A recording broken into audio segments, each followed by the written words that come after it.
북한 관련해서 이제 지난주에 폭파도 좀 있었고요.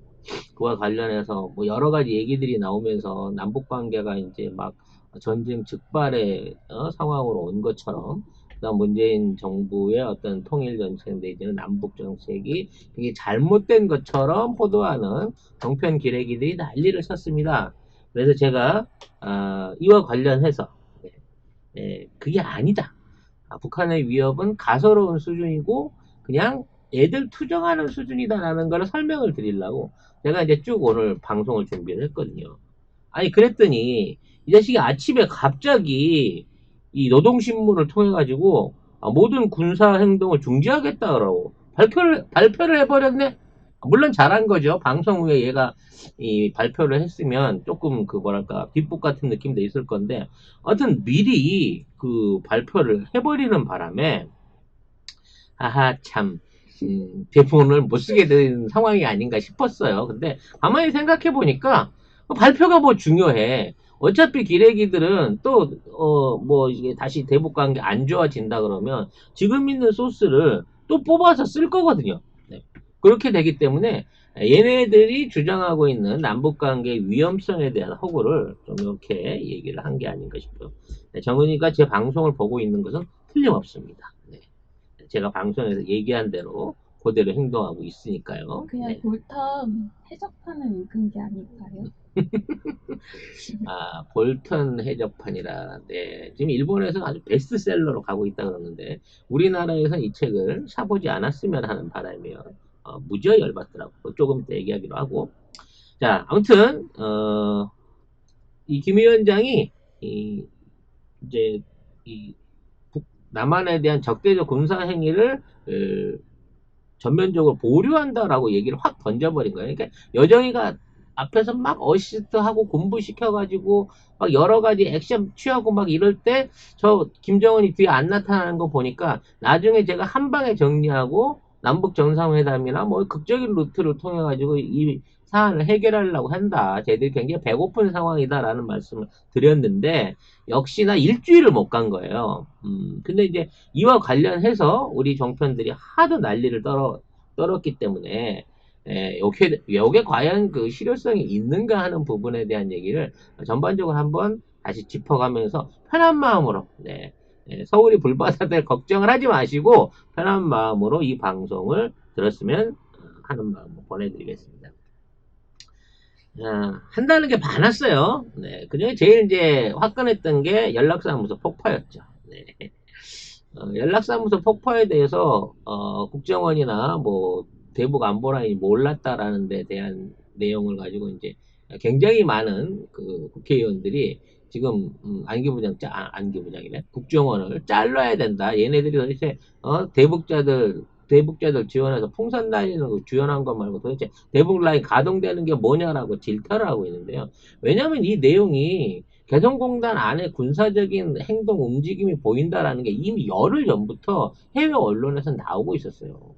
군대들이 뭔가 그 트럭을 싣고 그 앞에 왔다 갔다 하는 게 보였단 말이야. 그리고 김여정이 발표 났을 때, 저거에 대해서 일종의 뭐, 군사적 시위를 하겠구나, 또는 뭐, 폭발로 이어질 수도 있겠구나라는 예측이 이미 외국 언론에서 나왔었단 말이에요.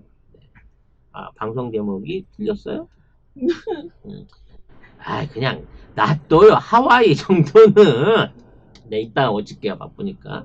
다시마 전복 수산 영어 조합법인은 완도군에 있는 200개의 전복 어가와 함께 활전복의 판매와 전복 스테이크, 절편 전복, 전복의 홍삼회 등 가공 전복 제품을 생산해서 해외에 수출하고 있습니다. 하지만 코로나19 팬데믹 상황에서 해외 수출이 불가능한 상황이어서 이 전복 어가들이 상당히 어렵습니다. 이 완도의 바다 밑바닥은 맥반석으로 이루어져 있어서 플랑크톤이 풍부해서 많은 해조류들이 바다숲을 이루고 있고요. 그 전복 어가들은 11월에서 3월까지는 미역을, 4월에서 10월까지는 다시마를 먹여서 청정 바다에서 전복을 키우고 있다고 하네요. 전복 농가를 돕고 건강과 면역력 증가 효과가 탁월한 전복을 드셔보세요. 이 청정바다 완도에서 미역과 다시마를 먹인 전복 17마리에서 20마리 1kg을 35,000원에 택배비 무료로 보내드립니다. 주문 전화번호는 010-8302-1147 010-8302-1147번입니다. 친구야, 부자 되라. 근데 진짜 이게 이제 뉴스에 핵이 된 건 뭐냐면 얘네들이 폭발을 한다고 했는데 건물이 안 무너진 거야. 기본적으로 이게 원래 폭파 공법을 하게 되면 이게 밑에서부터 건물이 영화 동영상들 많이 보시잖아요. 밑에서부터 하나씩 무너져 내리면서 축축축축축 이렇게 쓰러지는 이런 걸 보여줘야 되거든요. 단계별로 이렇게 주저앉는 걸 보여줘야 되는데 얘네들은 아마 그런 공법을 할 줄 모르나 봐요. 그냥 빵 터트린 거야, 빵. 그러니까 제가 이제 토목정이라서 말씀을 드리자면 이 폭파 공법은 폭파의 그 의미가 있는 게 아니라요.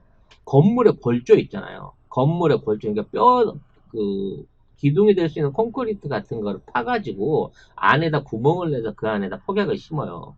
그래서 이거를 터트려 가지고 건물의 골조를 무너뜨리는 겁니다.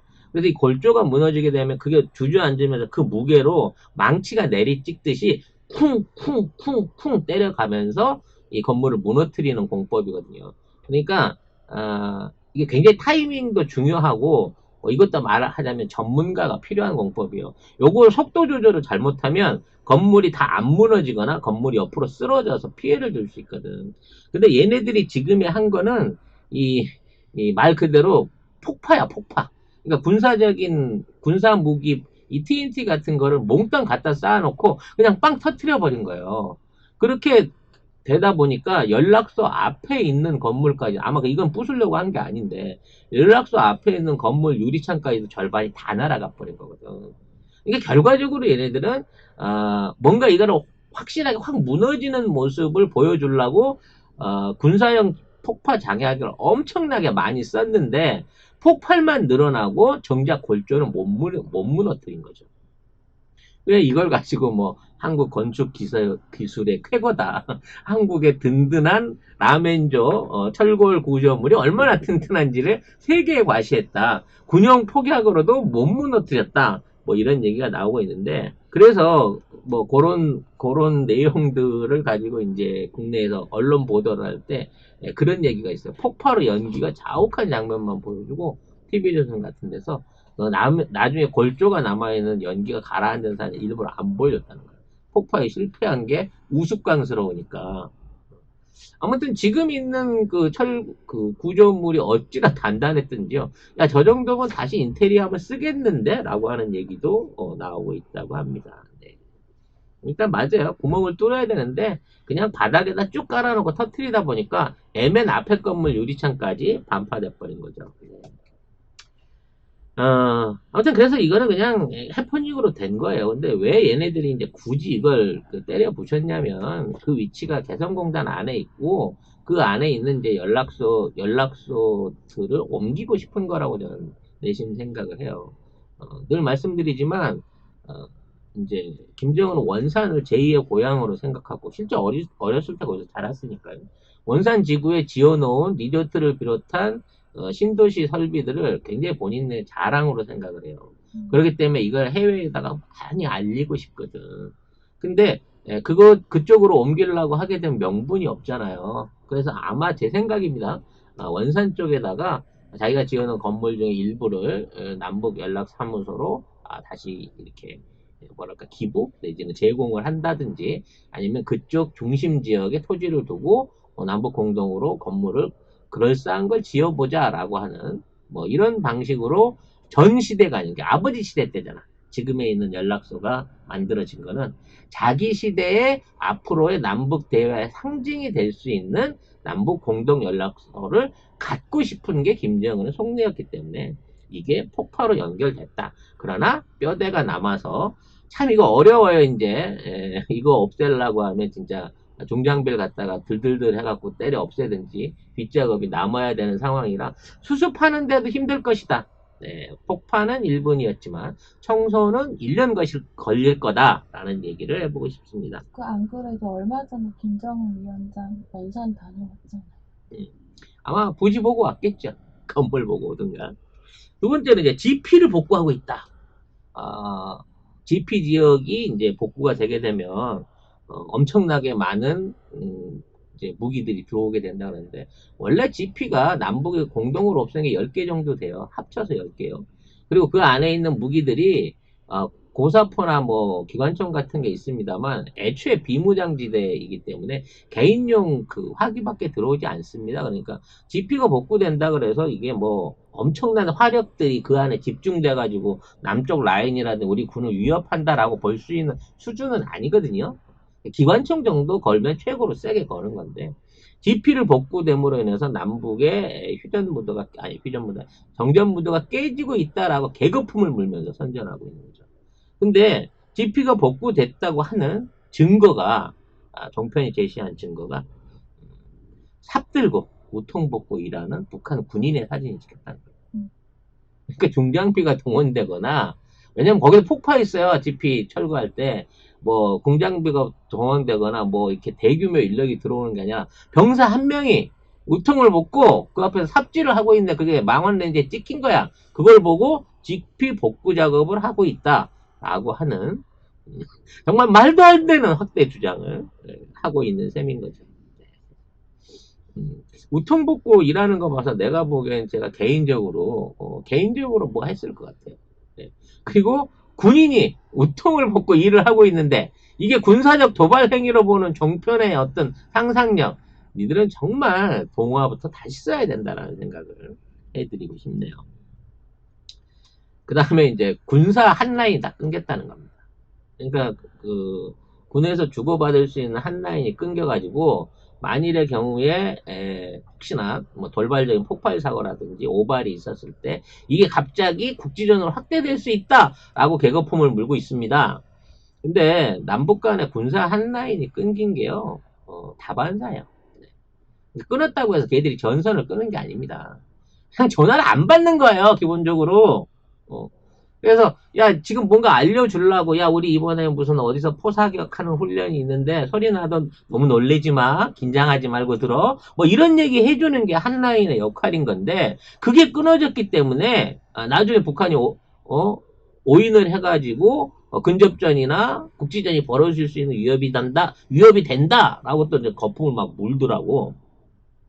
그래서 옛날에 임종석 비서실장 있을 때 그때 이제 무슨 뭐 한미 군사 훈련 뭐 하는 게 있었대요. 근데 그 시기에 이제 그 군사 한 라인이 끊겼다는 거야. 그러니까 국방장관이 연락할 길이 없다고. 예, 국방장관이 연락할 길이 없습니다. 한 라인이 끊겼습니다. 그래서 아니 그게 뭐 대수예요. 그 핸들 마이크 들고 가서 알려줘요. 그래가지고 생으로 외치라고. 네, 생으로 우리 800m밖에 안 되거든. GP초소에 제일 가까운데 거기 갖고 진짜 우리 군인이 그랬다. 야, 몇 월 며칠 몇 시에 어디서 한미 그 도하 훈련이 있어. 그러니까 그거 니네한테 가는 거 아니, 우리 훈련으로 하는 거니까 놀라지 말고 있어라고 육성으로 알려줬다는 거죠. 이게 솔직히 이 인터넷 시대 뉴스에 말이죠. 훈련하면 다 나와요. 인터넷에 그 지역 주민들한테 다 알리잖아. 몇 월 며칠부터 무슨 뭐 군사훈련이 있고 전차 이동이 있으니 뭐 차량 조심하시고 이런 거 다 이장이 알려줍니다. 그러면 그것만 갖고도 군사훈련 하는 걸 다 알거든. 북한이 모른다고 쳐도 진짜 지들이 알고 싶어 하면 모르겠어. 고첩이 없어서 안 알려둘지 모르지만 인터넷에 공개되는 그 동사무소 정보만 열람해도 대충 뭐 하는구나 알고 있어요. 그리고 남북관계 뭐 이게 뭐 유선이 끊겨갖고 안 된다고 치는데 실제 그 남북관계 안에 보면 이제 남북 공동 어로구역들 있잖아요. 그런 어로구역들 안에 들어가게 되면 북한군하고 다 무전기로 다 통해요. 왜냐면 이 어선들끼리는 국가와 상관없이 어선들, 상선들, 뭐 무역선들하고 고유 주파수들이 있거든요. 그래서 나 어디로 물고기 잡으러 가고 있다라든지 내가 어디 위급한 상황이다 이런 걸 알리기 위해서 공용 주파수를 쓰기 때문에 이 공용 주파수로 남북 어민들이 통화하는 경우도 꽤 많이 있고요. 또 실제로 이제 이런 것들을 감청을 통해 가지고 무슨 정보가 오는지 알기 때문에 이 주파수를 이용해서 북한 측에다가 정보를 전해주는 것도 충분히 가능하다고 해요. 그리고 민간 상선을 통해서 그 서로 그러니까 우리 그 초기함 같은 초기함이 아니라 고속종 같은 거겠죠. 뭐 이런 것들을 통해서 무선 연락을 주고받거나 또는 뭐 편지라든지 필요한 정보들을 교환하는 이 상선망들, 해상을 위한 상선망도 항상 존재해 있었다는 거예요. 그래서 사실상 우리가 저쪽에서 연락을 끊었다 그래서 쟤들 뭐 하는지 너무 모르겠어. 아무것도 안 보여. 너무 무서워. 혹시 우리가 여기서 실수로 오바라면 쟤들이 전쟁 난 줄 알고 막 폭격하지 않을까? 이런 거는 상상의 소치거든요. 예. 그 이전 정부 북한 관계가 쌀벌할 때도 상선망은 살아있었다고 합니다. 네. 아무튼 뭐 이런 그 개뻥을 치고 있는 데 대해서 우리가 더 이상 속으면 안 될 것 같고요. 대북비라 1000만 장이 넘게 뭐 준비가 됐다 그래갖고 막 사진이 왔죠. 네. 이거 뿌리겠다고. 애썼어. 살림도 어려운데 선전물 찍기도 힘든데 1000만 장 넘는 삐라를 준비했다니 참 다행이긴 한데 다행이 아니라 고생하긴 했는데 사실 지금 이거 뿌려봐야 우리 쪽으로 날아올 가능성도 별로 없고요. 우리 국민들이 그 대북 삐라를 본다 그래서 그걸 가지고 이렇게 뭔가 막 정서적으로 막 흔들리고 막 월북이 하고 싶고 막 이 체제가 싫어지면서 김정은이 너무 좋아지고 뭐 그런 상태의 어떤 효과가 있을까요? 솔직히 그 안에 5만 원짜리나 이렇게 좀 우리는 같이 그렇게 보내거든요. 1달러, 10달러짜리 이렇게 떨어뜨려서 같이 봐요. 삐라를 주워가게 하려고. 나 5만 원짜리 좀 이렇게 몇 장 넣어가지고 삐라랑 클립으로 해가지고 호치키로 찍어서 보내주면 그러면 내가 좀 생각을 해볼게. 그 삐라를 주워볼 생각을 좀 하겠는데 이건 뭐 말도 안 되는 얘기를 하고 있는 거예요. 그리고 삐라가 찍는 게 중요한 게 아니에요. 그 풍선 달아갖고요.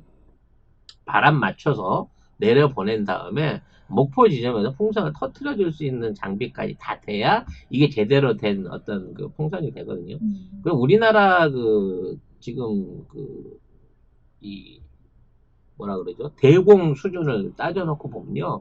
웬만한 높이로 띄워 올려갖고는 우리 대공망에 다 걸려요. 네. 근데, 뭐, 요런 삐라들을 뿌린다라고 하면, 나는 오히려 뿌리라고 하고 싶어. 네. 뿌릴 돈 있으면 한번 뿌려봐. 배짱 있게 뿌려봐. 그거 갖고 와갖고, 그거 갖고 와갖고, 모르겠어요. 임진강에다가 흘려보낼 건지, 아니면, 어디 어선으로 갖고 보내서 고첩한테 전달 줘가지고 종로 한복판에 그 삐라를 뿌릴지는 모르겠지만 그거 찍어놓은 거 다 헛질한 거예요. 그냥 기념으로 아마 보관하고 있지 않을까 싶은 생각이 드네요. 네. 대남 확성기 방송을 재개했다고 또 거품을 물고 있습니다. 그러니까 이제 대남 쪽으로, 그러니까 남한 쪽으로 옮겨져 있었던, 닫혀져 있었던 뭐라 그러죠? 확성기들을 다시 돌려놨다는 거죠. 그래서 이거를 가동할 준비를 하고 있다 그러는데, 사실 그거는 박근혜 시절부터 서로 굉장히 많이 주고받았어요. 사실 우리 쪽 스피커가 돈을 한 50억 처발려는 겁나게 센 스피커였는데, 고장이 많아가지고 제대로 방송을 못해서 그렇지, 스피커의 어떤 성능으로 따져갖고는 비교도 안 될 정도로 우리게 좋거든요. 북한 거는 틀어봐야 웅얼웅얼 거려서 잘 들리지도 않았대요. 지난번 정권 때도. 네. 오다가 말고. 그렇지. 그러니까 오다가 끼고. 이게 좀 어렵게 음향 전문가들이 말씀하시면 이게 우퍼를 써가지고 멀리 갈 수 있게끔 주파수를 세게 만들어내야 되는데 그러려면 비싸거든. 그러다 보니까 조잡한 수준의 확성기를 그냥 소리만 높이다 보니까 날아오면서 그냥 다 상쇄돼 버리는 거죠. 네. 그 50억짜리 고장난 거 모르세요? 우리 군에 납품됐던 그 대북 확성용 확성기들이 대부분 고장나가지고 몇 차례 교체가 이루어지면서 예산을 까먹은 전례가 있습니다. 네. 그때 말이 좀 많았죠. 아무튼 뭐 다시 철거하겠죠. 네, 해봐야 소용도 없는 거지만 일단 기본적으로 김정은이 하지 말라 그랬잖아요. 하여튼 이 방송을 한다 그래서 접경 지역 주민들에게 엄청난 심리전이 될 것이다. 뭔 심리전이 돼? 우리처럼 걸그룹들 노래 틀어주고 이게 훨씬 더 걔들한테 심리전이 되는 거지. 걔들이 무슨 반갑습니다 노래 틀어주면 월북하고 싶겠어요? 우리 접경 주민들이. 네. 그 다음에 이제 요게 좀 효과가 있을 거로 얘기를 되는 거예요. 고사포를 발사한다. 그러니까 이제, 이게 일반적인 포는 아니고요. 기관총 같은 스타일인데, 북한이 잘 쓰는 그 고사포 무기들이 있어요. 그 거의 월남전 때 6.25 때 쓰던 그 정도 때부터 쓰던 건데, 이게 굉장히 굵은 그 직경으로 돼 있는 무기야. 그러니까 첨단 그 비행기를 잡을 수 있는 수준은 아닌데, 아무튼 그 북한 초소에는 그런 게 배치돼 있어요. 그래서 이 고살포로 발사할 위험이 있다. 그래서 이제 그런 얘기 있었어요. 우리가 삐라로 뿌리면, 풍선을 띄우면 걔들이 고살포로 요격한다. 그래갖고 실제 그쪽 지역에서 고사포를 발사했었다. 그래서 전군에 막 동원령이 나고 막 난리가 났던 적이 있어요. 그때 생각이 갑자기 에피소드가 생각이 나네요. 네. 북한이 고사포를 쐈대. 그 고사포를 쐈는데 소리는 들었어. 지역 주민들도 듣고 다 들었는데, 문제는 어디에 무엇을 쐈는지를 모르는 거야. 그러니까 북한이 고사포를 쏘면요, 사실 원점 지역이 어딘지 몰라요. 일반적인 포같이 드러나 있는 게 아니라 숲풀 안에서 고사포를 한 방 쐈을 때는 그게 소리만 났지 이게 어디로 날아왔는지 이걸로 피해를 입었는지 알 수가 없단 말이야. 근데 놀랍게도 민가의 어떤 농가의 마당에서 또 수색 대원에 의해서 이게 이제 고사포에 탄피가 회수가 됩니다. 그래갖고 그런 얘기들이 많았어요. 네. 근데 이게 얼마나 웃기는 얘기인지 아세요? 이게 총을 쐈는데, 왜 북한에서 총을 쐈는데 탄피가 남한의 농가에서 발견이 되죠?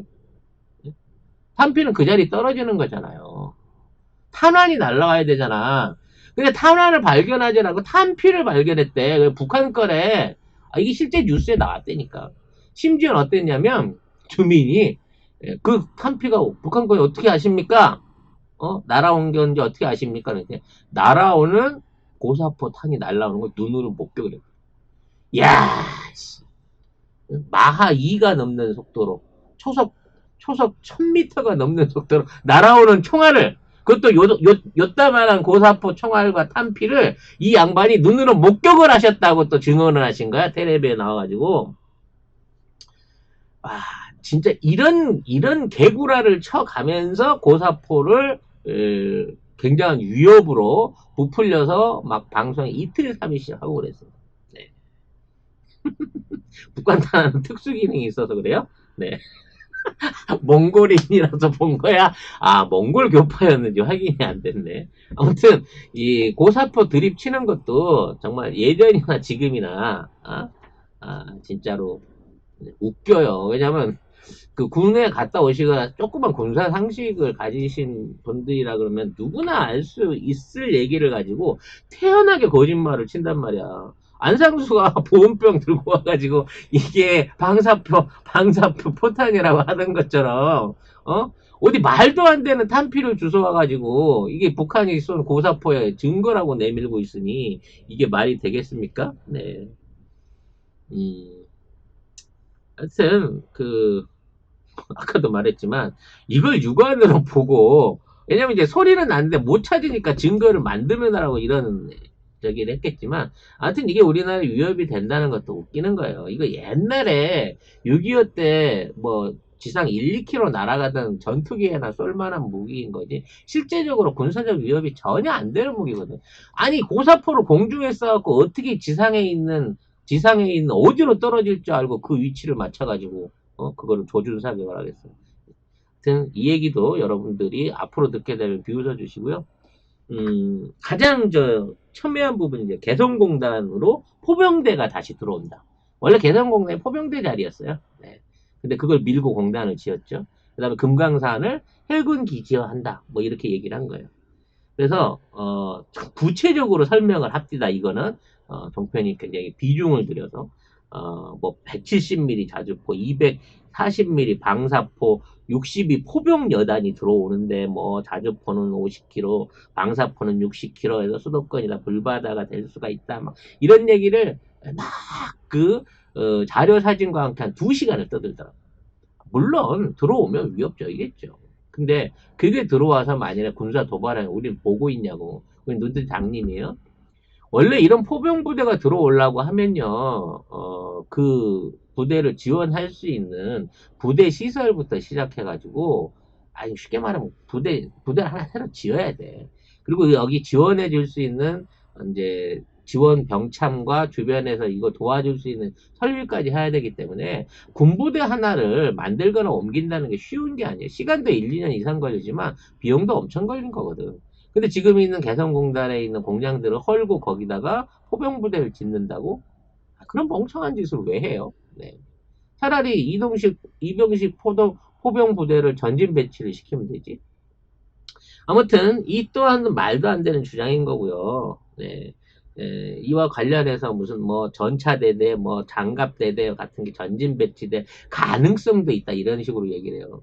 그러니까 개성공단에 전차부대가 들어와갖고 거기에 딱 대기하고 있다가 요이 땅 하면 막 달려와서 남한으로 쳐들어올 수 있다. 남북 교역로도 다 바리케이트 쳐버리고 다 막아버려야 된다. 뭐 이런 의미인 것 같은데, 네, 택도 없는 소리고요. 지금 우리나라가 갖고 있는 어떤 그 전투력, 그 군사력을 완전히 무시하고 있는 상황인 거예요. 우리나라의 7기갑사단이라고 하는 이 최근 들어서 문재인 정부 들어서 이제 발족한 기계화 전문사단이 있습니다. 네, 흑표 그 전차 K2 전차를 비롯해서 최신의 미국이 이 최고로 자랑하는 3세대 전차를 뛰어넘을 수 있는 자주포와 전차와 지원 장갑차들로 이루어진 순수한 탱크와 전차로만 이루어진 기갑사단이 있어요. 이 기갑사단이 지금 이제 경기 북부에 배치가 되어 있는데요. 얘네들을 밀고 올라가면 북한은 막을 방법이 없을 정도로 전 세계에서 가장 강력한 기갑사단이 대한민국에 있습니다, 여러분. 절대 걱정 안 하셔도 됩니다. 네. 아니, 일본 거 잘 모를 줄 알았는데 다 아시네. 네, 제7기동전단. 나는 아무래도 여러분에 비해서 공력이 많이 낮은가 봐요. 네. 그리고 금강산에 뭐 해군 부대, 잠수함 부대 뭐 이런 것들이 들어온다, 라고 얘기를 하는데요. 오라 그래요. 걔들이 군사적으로 위협적인 짓거리를 하면 우리는 그보다 더한 것들을 해줄 수 있는 대응 능력을 충분히 갖추고 있는 정부가 대한민국이라는 겁니다. 해안포가 뭐 전부 문을 열고 뭐 남한 쪽으로 포사격을 준비하고 있다 그러는데, 지금 이제 해안포가 위협한 거는 그 서해 오도나 인천 지역 뭐 이런 얘기가 아니고요. 지금부터 이제 본격적인 풍어기거든요. 금어기가 끝나고 남북 공동 수역에서 조업이 시작될 때요. 그러니까 남한 배들이 이제 많이 북한에 인접한 수역으로 가게 되는데 해안포를 열어놓게 되면 불안하다는 거지. 사실 이거 이외에 군사적 위협이 될 수 있는 것도 아니에요. 만일 이걸 군사적 위협으로 활용한다고 치면 우리가 갖고 있는 유도 미사일 자산이라든지 방사포들을 통했고 훨씬 더 강력한 응징을 하고 있습니다. 우리나라는 이미 글로벌 호크라고 하는 사실상 인공위성에 가까운 완벽한 북한군의 동태를 완전히 들여다볼 수 있는 일종의 감시 체계를 독자적으로 확보했고요. 4기가 다 들어와 있으니까. 그리고 이게 11월 달부터 본격적으로 가동되기 시작하고 있어요. 이미 훈련을 하면서 어느 정도 기본적인, 쉽게 말하면 인턴십은 거치고 있어요. 그래서 지금은 미국 조종사하고 같이 훈련을 하고 있지만 11월 이후로는 우리 작전 능력으로 단독으로 이 글로벌 호크를 운영할 수 있게 된다니까요. 그러면 군사력, 정보력의 차이상으로 북한이 감히 선제 도발 따위를 해볼 수 있는 수준이 아닙니다. 미국도 무서워하는 SLBM, 이게 이제 수중 발사 그 미사일이죠. SLBM이 이제 그 발사가 인접하다. 근데 안 했어요. SLBM. SLBM이라고 하는 게 물속에서 튀어 올라와서 날아 올라가가지고 목표를 요격하기 때문에 잠수함이 탐지가 어려운 환경상 뭐 목표물에 근접해서 할 수 있고 이걸 요격도 불가능한 상황이라는 SLBM은 굉장히 이제 위협적인 무기로 치죠. 물론 북한도 SLBM이 어느 정도 시험 성공이 한 거는 맞는 것 같습니다만 아직까지 북한이 실험했던 SLBM들은 잠수함 체제에서 발사된 게 아니에요. 뭐냐면 바닷속에다가 그러니까 바닷속에다가 구조물을 세우고 거기에서 수중 발사를 해갖고 SLBM을 연습을 한 거야. 결과적으로 이게 무기화 되려고 하면 SLBM을 장착할 수 있는 잠수함이 출격을 해야 되는 거거든요. 이게 이제 진수가 돼야 되는 거야. 돌아가야 될 거 아니야. 그래서 이 SLBM을 장착하기 위해서는 잠수함의 사이즈가 커야 돼요. 지금까지 이제 SLBM은 다 이렇게 수직 발사관을 넣어야 되기 때문에 잠수함의 사이즈가 엄청 커야 된다는 겁니다. 그래서 이 사이즈를 맞추기 위해서 지금 북한이 3만 톤급 심포급 잠수함을 만들고 있다고 하는데 여러 번 이제 사진이나 언론에서는 이게 보여지기는 했었지만 실제는 진수되어 있는 모양이 아니라 그냥 도크 안에 떠 있는 형태로만 몇 번 사진으로 공개된 적이 있어요. 그러니까 아직까지 신형 잠수함을 띄우지 못했고 이게 진짜로 대잠 SLBM 발사 능력이 있는지는 확인도 안 되는 거란 말이야. 그러니까 총알은 있는데 미사일은 있는데 이걸 발사할 수 있는 기본적인 발사체 잠수함은 아직까지 완성을 못하고 있다는 거죠. 네. 조작일 가능성도 많아요. 네, 맞습니다. 아무튼 이와 같은 내용들을 전제로 해서 이제 남북 관계는 완전 끝났다. 이제 전면적으로 외교 관계를 중단을 선언한 거다. 폭발한 것 자체로. 라고 얘기를 하고 있는데 오늘 김정은이 일주일 동안의 모든 위협을 전부 다 한 방에 해결해 버린 거죠. 말 한마디로. 공식적으로 나타나지도 않았대요. 그냥 화상회의 때 코로나 때문인지. 그래서 군인들도 아마 벙쪘을 거긴 한데 내심으로는 다행이다 라고 생각하고 있지 않을까라는 생각을 해봐요. 대남 확산기도 철거를 했다고 합니다. 굳이 틀어줘도 괜찮은데 지들만 시끄럽지. 아무튼 지금 이제 통일부 장관 사임했고요. 안보실장도 사표를 낸 상태라고 합니다. 결국 이분들이 이제 잘못한 거라기보다는 그동안 한미 워킹그룹이라고 그러죠. 2018년 10월에 이게 만들어진 한미 워킹그룹이 이 남북 간의 관계를 전반적으로 다 쥐고 있으면서 흔들면서 남북 간의 직접적인 교류를 사실상 막아왔는데 통일부하고 우리 쪽 정부에서 여기에 대한 돌파구를 전혀 찾아내지 못했던 거예요. 그래서 북한은 작년도부터니까 작년 한 해 동안 기다렸던 일종의 이제 교류 신호가 전혀 오질 않았죠. 개성공단이나 동방산광해 이런 것들이 작년에 전혀 이루어지질 않았잖아요. 그래서 작년 7, 8월부터 문재인 대통령과 정부에 대한 비난을 막 해대기 시작했어요. 그 시기가 딱 그렇게 맞아 떨어지는 거거든요. 그래서 이 워킹그룹을 이끌었던 사람이 스티브 비건 대표였고요. 이거 이제 트럼프가 생각해갖고 보냈다고 하는 놈이고, 그 다음에 스티브 해리스라고, 이 코수염 기른 일본 출신 지금 주한대사. 네. 그분은 해리 해리스. 해리 해리스. 이 두 사람이 이제 쌍두마차가 돼가지고, 우리나라와 남북 간의 교류를 직접적으로 방해를 해온 게 사실이라고 합니다. 한미연합사도 이와 관련해서 계속해서 비토를 놨고요. 그러니까 철도 교류를 위한 어떤 사전 정보 차원에서의 탐색을 한다든지 이러한 만남 자체를 아예 못 만나게 했고, 그 다음에 남북 간의 금강산으로 직접적으로 이제 방문을 할 수 있는 그러한 관광 제한이 북한에서 여러 번이 있었는데 이거를 제재 위반이라고 끝까지 방해한 세력이 이쪽이었다고 합니다. 그래서 실제로 이제 김정은 위원장 같은 경우에는 만일에 현무 돈으로 주기 그러면 관광에 관련된 비용을 물건으로 줘도 괜찮다 라고까지 얘기를 했는데 금강산 관광에서 끝까지 이거를 안 풀어준 거예요.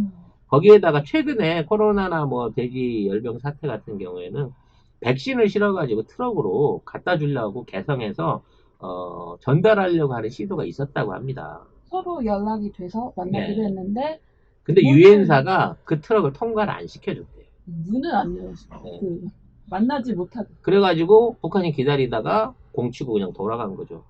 그러니까 북한 입장에서 도대체 언제까지 이 한미 워킹 그룹에 묶여 있을 거냐, 독자적으로 대한민국이 나서라 라고 하는 걸 추구하는 과정에서 지금 같은 무력 시위를 해준 거고요.